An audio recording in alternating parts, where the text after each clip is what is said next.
Hi అండి, welcome to శుభమస్తు. ఈరోజు నేను రెగ్యులర్గా మేము ఇంట్లో చేసుకునే అల్లం పచ్చడి నేను చేసే విధానం ఎలాగని నేను మీకు చూపించబోతున్నాను. దీనికి కావాల్సిన పావు కిలో అల్లం తీసుకుంటే పావు కిలో చింతపండు తీసుకోవాలి, పావు కిలో బెల్లం తీసుకోవాలి. దానికి 100 గ్రాములు ఉప్పు, కళ్ళుప్పు వేసుకుంటే బాగుంటుంది.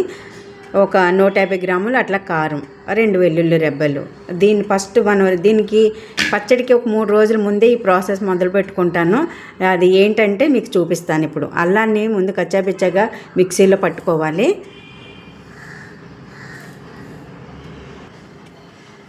అల్లం ముక్కల్ని కళ్ళుప్పు వేసి ముక్క చెక్క కింద మనం మిక్సీ పట్టుకోవాలి.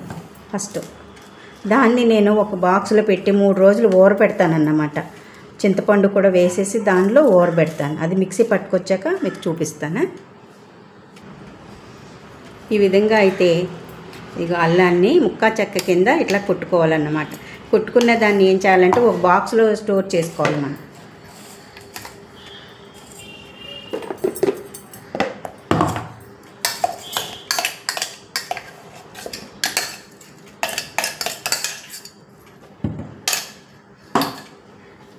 దానిలో చింతపండుని శుభ్రంగా నీట్గా కడిగేసి పిక్కలు లేకుండా చూసుకొని, పిక్కలు ఉట్లు లేకుండా చూసుకోవాలి. ఇందులో అప్పుడు కడిగి పెట్టుకోవాలి. ఈ చింతపండు అల్లం వెల్లుల్లి ముద్ద కలిపి, ఇది నేను చేసే పద్ధతి. ఇట్లా 1-2 సంవత్సరాలైనా ఉంటుంది. అమెరికాది పట్టుకెళ్ళాలంటే నేను ఇలాగే చేసుకునేదాన్ని పిల్లలకి. ఇప్పుడు సంవత్సరానికి ఒకసారి చేసి ఇచ్చేస్తాను. 3 రోజులు ఇట్లా పెట్టేసి కదపకుండా ఊరుతుంది అన్నమాట. ఇట్లా అల్లము చింతపండు ఉప్పులో ఊరిపోయి ఉంటుంది ఏమండి. 3 రోజుల తర్వాత దీన్ని మిక్సీ పట్టి పచ్చడి చేసే విధానం చూపిస్తాను. ఇదిగో చూసారా, అల్లమును చింతపండు నేను అల్లం పచ్చడికి తయారు చేసుకున్నాను కదా. మిశ్రమం 3 రోజులు ఊరాలని చెప్పాను కదా. ఉట్టి అల్లం కచ్చాబచ్చా చేసుకొని ఇదిగో చింతపండు ఉప్పు వేసి ఇలా ఊరపెట్టుకున్నాను అన్నమాట. దీన్ని ఇప్పుడు మెత్తగా మనం మిక్సీ పట్టుకోవాలి. దీంట్లో తయారు చేసుకొని ఇగో పావు కేజీ అల్లానికి పావు కేజీ బెల్లం కొంచెం అయితే వేడి చేశాను, పాకంలో పట్టేసి తొందరగా కరుగుద్ది కదా పెట్టుకున్నాను. బెల్లం పాకం అంతే. కారం సరిపడే కారం. ఈ కప్పుతో అయితే నేను ఉప్పు వేసాను. ఇప్పుడు 1.5 కప్పు కారం వేయాలన్నమాట. ఇవన్నీ మిక్సీ పట్టి చూపిస్తాను. ఇదిగో చూసారా, అల్లం చింతపండు ఈ రకంగా మిక్సీ పట్టేసుకోవాలి. ఇది అయిన తర్వాత ఇప్పుడు ఇందులో మనం సరిపడే కారం వేసుకోవాలి. 4 వెల్లుల్లి రెబ్బలు టేస్ట్ కోసం.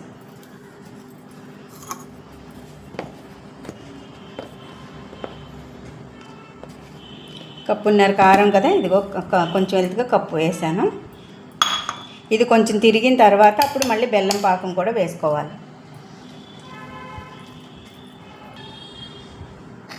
ఎంత ఎర్రగా ఉందో కారం అయితే. కొత్త కారం కూడా కాదు, పాత కారమే. ఏదైనా ఫ్రిడ్జ్లో పెట్టుకుంటే కలర్ చేంజ్ అవ్వదు, పచ్చడి అయినా ఏదైనా. ఇందులో కొంచెం బెల్లం పాకం కూడా వేసుకుందాం. పాకం ఎందుకు పట్టానంటే కొంచెం జారుడుగా వస్తుంది కదా. సగం వేసేద్దాం. దీన్ని ఇప్పుడు మళ్ళీ మెత్తగా చేసుకొని వద్దాం. ఇదిగోండి మొత్తం మిక్సీ పట్టేసాను. ఎంత కలర్ఫుల్గా ఎంత బాగుందో, మెత్తగా పేస్ట్ లాగా అయిపోయింది కదా అల్లం పచ్చడి. మనం అల్లము చింతపండు నానపెట్టి ఉంచుకున్నాం కదా. అలాగే 3 రోజులు కాదు 5 రోజులైనా ఊరపెట్టి ఉంచుకోవచ్చు. అలా కాదు మాకు అర్జెంటుగా కావాలి అనుకోండి, వెంటనే కూడా చేసుకోవచ్చు. దానివల్ల ఏమీ చెడిపోదు. పచ్చడి చాన్నాళ్ళు నిల్వ ఉంటుంది. ఎప్పుడైనా పచ్చడైనా ఫ్రిడ్జ్లో పెట్టుకుంటే ఫ్రెష్గా ఉంటుంది, కలర్ చేంజ్ అవ్వదు. దీనికి ఏంటంటే చింతపండు అల్లము ఉప్పు వేసి నానబెట్టుకుని ఉంచుకున్నాం కదా. దాంట్లో 4 వెల్లుల్లి రెబ్బలు, కారము, బెల్లం కరగబెట్టి, ఎక్కువ జిగురు పాకం రాకూడదు, ఊరిని బెల్లం కరగాలి అంతే. పొయ్యి మీద కొంచెం లిక్విడ్లాగా అవుద్ది. అప్పుడు మనకి మిక్సీ తిరుగుద్ది, లేదంటే తిరగదన్నమాట. అవన్నీ వేసి ఇట్లా మెత్తగా చేసి పెట్టుకున్నాను. ఇప్పుడు దీనికి తాలింపు వేద్దాం. తాలింపుకి ఏం పెద్ద అవసరం లేదు. ఇగో ఎండుమిరపకాయలు, కరివేపాకు, జీలకర్ర, ఆవాలు, వెల్లుల్లి రెబ్బలు తాలింపు వేసి తీసుకొస్తాను. తాలింపు వేసుకుందాం. ఫస్ట్ ఆవాలు, మినపప్పు కూడా వేసుకుందాం, బాగుంటుంది. జీలకర్ర, ఎండుమిర్చి, ఇంగువ,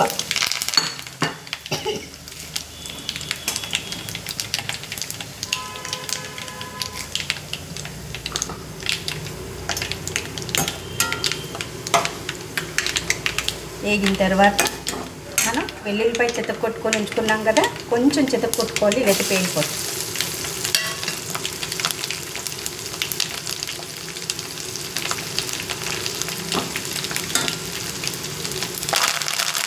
కరివేపాకు. ఓకే, ఇప్పుడు ఇదంతా వేగిపోయింది. మనం పచ్చట్లో వేసేది ఇంకో కూడా వేసాను. ముందు ముక్కల్లో అయితే పసుపు వేసాను, ఇంకా కొంచెం పసుపు వేసుకుందాం తాలింపులో, బాగుంటుంది.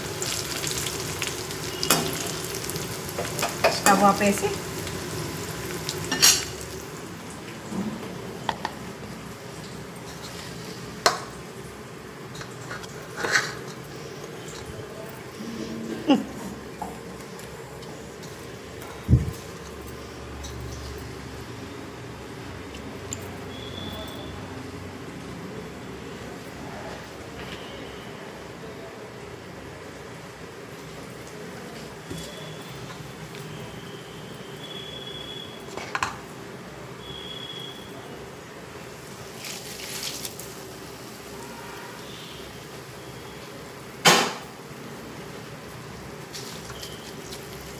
ఇదిగోండి, తాలింపు అయితే అయిపోయింది.